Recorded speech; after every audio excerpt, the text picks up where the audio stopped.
नाजरीन, क्या गवादर अब सिर्फ पाकिस्तान की बंदरगाह नहीं बल्कि दुनिया की नई ऑयल किंगडम बनने जा रही है? क्या सऊदी अरब पाकिस्तान पर अरबों डॉलर की बारिश करने जा रहा है? क्या बहरे हिंद के साहिल पर ऐसा मुआशी धमाका होने वाला है जो खलीजी ताकतों और एशियाई ममालिक की किस्मत बदल देगा? और क्या सऊदी अरब ने अपने तेल के मुस्तकबिल को बचाने के लिए पाकिस्तान की सरजमीन पर सबसे बड़ी स्ट्रैटेजिक चाल चल दी है? बहरे हिंद के साहिलों पर गवादर जैसे दुनिया के अहम तरीन शहर में एक खामोश मगर गेम चेंजर तब्दीली जन्म ले रही है। एक ऐसी तब्दीली जो महज खित्ते को नहीं बल्कि आलमी तवानाई, मईशत और ताकत के नशे को हमेशा के लिए बदलने वाली है। गवादर ऑयल रिफाइनरी आलमी तवानाई की नई शहरक तैयार जो दुनिया का तिजारती नक्शा बदल देगी। कुछ कहानियाँ कुछ फाइल्स और एग्रीमेंट्स में ही दफन रहती हैं, लेकिन कुछ कहानियाँ तारीख का धारा मोड़ देती हैं।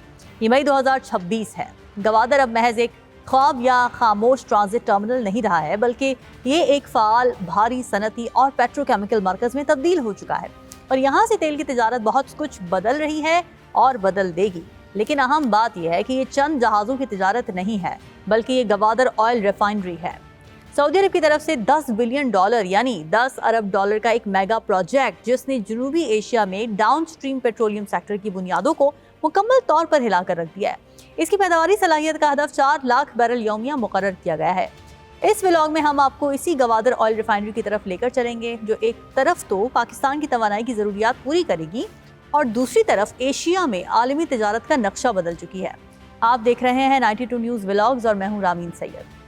नाज़रीन, अदद-ओ-शुमार एक ऐसी हकीकत बयान करते हैं जिसे नज़रअंदाज करना नामुमकिन है। आखिरकार गवादर में तेल के बड़े ज़ख़ीरे का मंसूबा शुरू हो चुका है और इस मंसूबे का मालियाती और ऑपरेशनल ढांचा एक मोहतात जॉइंट वेंचर पर खड़ा है। 60% बराह रास्त गैर मुल्की सरमायाकारी की क़यादत आलमी तवानाई की super joint company Saudi Aramco कर रही है, जबकि 40% मकामी सरमायाकारी पाकिस्तान की सफ़े अव्वल के हुकूमती इदारों PSO, OGDCL, BPL और GHPL के कंसोर्शियम के पास है। हुकूमत की जानिब से दरामदी मशीनरी पर दी गई 20 साला टैक्स छूट ने इस मंसूबे की तामीर को वो गैर मामूली रफ्तार बख्शी है जिसने रिवायती इंफ्रास्ट्रक्चर से हटकर हाई टेक सनती टेक्नोलॉजी की मुंतकली को मुमकिन बनाया। और जल्द आपको ये मंसूबा पूरे पाकिस्तान में तेल सप्लाई करता नजर आएगा। ये टैक्स छूट ही वो असल पॉइंट है जिसकी वजह से ये मंसूबा बेहतर अंदाज से शुरू हो पाया है। लेकिन 10 अरब डॉलर की इस खतीर सरमायाकारी को महज मालियाती या मुआशी जाविये से देखना एक बड़ी गलती होगी। जुग्राफियाई सियासत की बेरहम दुनिया में एक अटल उसूल है, और वो उसूल ये है कि सरमाया हमेशा तहफ़्फ़ुज़ के पीछे चलता है। सऊदी कंपनी आरामको एक इंतहाई हसास साहिली पट्टी पर ये दाव महज खैर सगाली की बुनियाद पर नहीं लगा रही है। इस मंसूबे की असल बुनियाद रियाद और इस्लामाबाद के दरमियान मौजूद आहिनी, अस्करी और स्ट्रैटेजिक इत्तेहाद है। अप्रैल 2026 तक ये दिफाई ताउन रिवायती सिक्योरिटी से आगे बढ़कर एक मल्टी डायमेंशनल इत्तेहाद में ढल चुका है। इसकी सबसे बड़ी मिसाल सितंबर 2025 में रियाद में तय पाने वाला पाक Saudi strategic mutual defence agreement है। इस मुआहदे की कलीदी शर्त वाज़ेह और दो टोक है कि एक मुल्क पर हमला, दोनों पर हमला तसव्वुर किया जाएगा। यानी ये नेटो तर्ज का मुआहदा है और इसी मुआहदे से गवादर में तरक्की का नया बाब खुला है।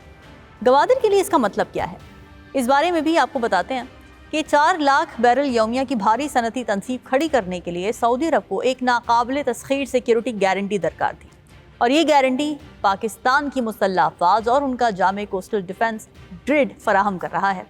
ये दरअसल कैपिटल फॉर डिफेंस मॉडल का शाहकार है। एक तरफ सऊदी अरब कतर के साथ मिलकर अप्रैल 2026 में पाकिस्तान को $5 बिलियन की इजाफी मालियाती लाइफलाइन फराहम कर चुका है, तो दूसरी तरफ पाकिस्तान वो कुछ दे रहा है जो खुली मंडी में खरीदा नहीं जा सकता, यानी एक जौहरी ताकत की अस्करी छतरी।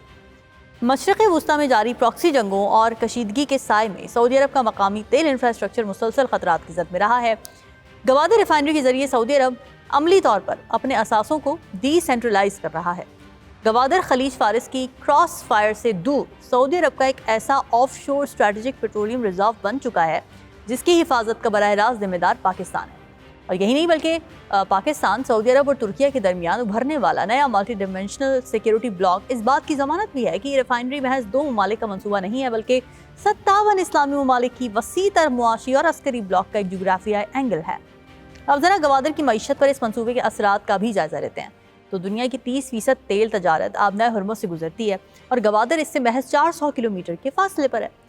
जंग या नाकाबंदी की सूरत में गवादर में ज़ख़ीरा किया गया तेल एशियाई मंडियों के लिए बगैर किसी रुकावट के साथ दस्तयाब रहेगा। यानी आबनाए हुर्मुज़ बंद होने से दुनिया में तेल की सप्लाई मुकम्मल तौर पर बंद नहीं होगी, لیکن یہ منصوبہ صرف آبنائے ہرموز ہی نہیں بلکہ آبنائے ملاکا کو بھی بائی پاس کرتا ہے، اور یہی راستہ چین کے لیے ملاکا ڈائلما کا حتمی حل ہے۔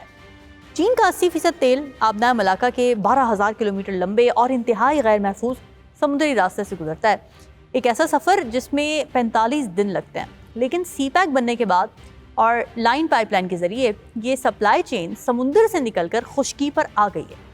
گوادر سے سینگ یانگ تک کا یہ راستہ محض 3,000 کلومیٹر رہ گیا ہے، اور جب گوادر میں آئل ریفائنری مکمل ہو جائے گی تو سعودی عرب چین کو تیل کی سپلائی بھی اسی راستے سے کرے گا، یعنی بحر الکاہل کی سمندری بالادستی اب بحر عرب کے زمینی راستوں میں منتقل ہو رہی ہے۔ تو اس $10 بلین منصوبے کا براہ راست اثر ہر پاکستان کی زندگی پر پڑے گا۔ سب سے بڑا معاشی انقلاب یہ ہے کہ 4 لاکھ بیرل خام تیل کو مقامی طور پر پروسیس کرنے میں پاکستان وہ ریفائننگ مارجن یعنی $10 سے $15 فی بیرل خود حاصل کر لے گا جو پہلے غیر ملکی ریفائنریز کو دیا جاتا تھا۔ اس عمل سے پاکستان کے سالانہ پیٹرولیم امپورٹ بل میں تقریباً $3 بلین کی بچت ہو رہی۔ اربوں ڈالر کا زر مبادلہ اسٹیٹ بینک آف پاکستان میں محفوظ رہنے سے ڈالر کی طلب میں کمی آئے گی اور پھر پاکستانی روپیہ بھی نسبتاً مستحکم ہوگا۔ ملکی اسٹریٹجک پیٹرولیم ریزرو جو پہلے محض 15 سے 20 دن کا تھا اب بڑھ کر 45 دن کی محفوظ حد تک پہنچ جائے گا، اور یہ صرف ایندھن نہیں ہے۔ 4 لاکھ بیرل کی ریفائنری اپنے ساتھ کیمیکل بائی پروڈکٹس جیسے نیفتا اور پالیمر فیڈ سٹاکس کا ایک سمندر لاتی ہے۔ یہ وہ خام مال ہے جو مقامی چھوٹی اور درمیانی صنعتوں کو سستے داموں دستیاب ہوگا، جس سے زرعی کھادوں، پلاسٹک اور سنتھیٹک ٹیکسٹائل کی پیداواری لاگت کم ہو جائے گی۔ لیکن ان کاغذی اعداد و شمار کو زمین پر اتارنا تاریخ کے مشکل ترین تعمیراتی چیلنجز میں سے ایک ہے۔ ذرا اس 3,000 کلومیٹر لمبے روٹ کے سفر کا تصور کیجئے جو اس ایک گوادر آئل ریفائنری سے وجود میں آئے گا۔ اس سفر کا آغاز 0 میٹر یعنی سطح سمندر پر واقع گوادر سے ہوتا ہے۔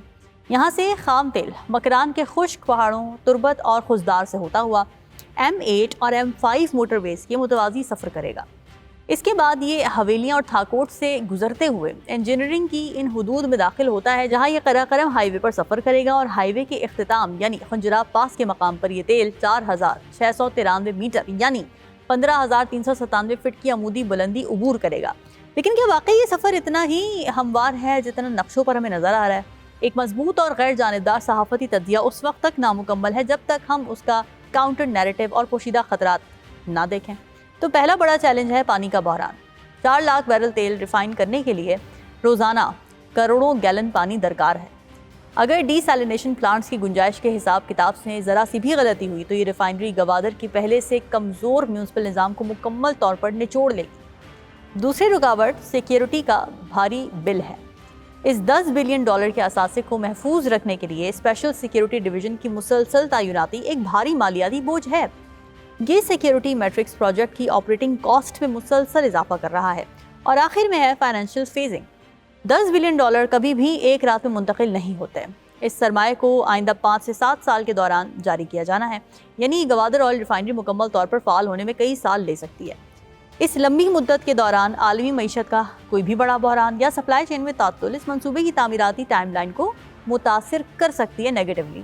تو چیلنجز اپنی جگہ ہیں، لیکن تاریخ ہمیں یہ بتاتی ہے کہ محض راستے دینے والی ریاستوں کے مقابلے میں وسائل کو پروسیس کرنے والی ریاستیں ہمیشہ زیادہ طاقتور ہوتی ہیں۔ تو یاد رکھیں، آج کا گوادر صرف ایک بندرگاہ یا گزرگاہ نہیں ہے۔ سخت گیر عسکری تحفظ، ماڈرن ہائی الٹیٹیوڈ انجینئرنگ اور $10 بلین کی خطیر سرمایہ کاری کے ملاپ سے بننے والا یہ منصوبہ جنوبی اور وسطی ایشیا کی رگوں میں دوڑنے والے معاشی خون کا فیصلہ کرے گا۔ اگر آپ سعودی عرب کی طرف سے گوادر میں شروع ہونے والی آئل ریفائنری کے بارے میں کوئی سوال کرنا چاہتے ہیں یا اپنی کوئی رائے دینا چاہتے ہیں تو ہمیں کامنٹ سیکشن میں ضرور بتائیے۔ آج کے بلاگ سے اتنا ہی، مجھے دیجیے اجازت، اللہ حافظ۔